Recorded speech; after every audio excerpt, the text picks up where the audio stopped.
Welcome to Burlap Teachers. Enjoy the video. In this video, I will show how to make a cake sandwich with design. First, ensure your cake layers are completely cooled and level. This prevents crumbling and makes stacking easier.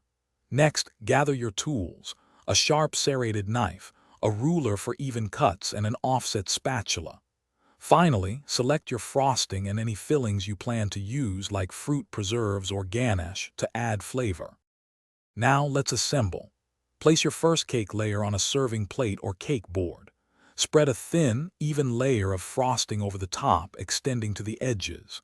Carefully place the next cake layer on top, pressing gently to ensure it's secure and level. Repeat this process for all layers.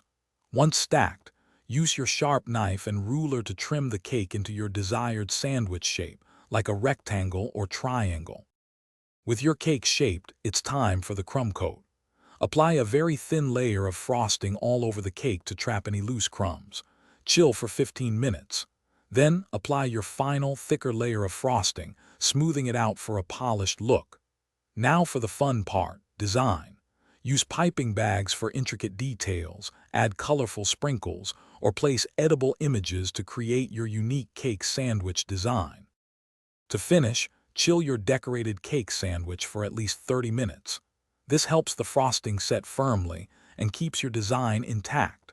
Once chilled, carefully transfer your beautiful creation to a serving platter.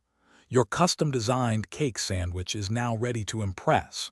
Remember to check the description below for a link to the Owala water bottle and other great deals. Enjoy your delicious and artful dessert. Thanks for watching. Consider subscribing if this video helped you.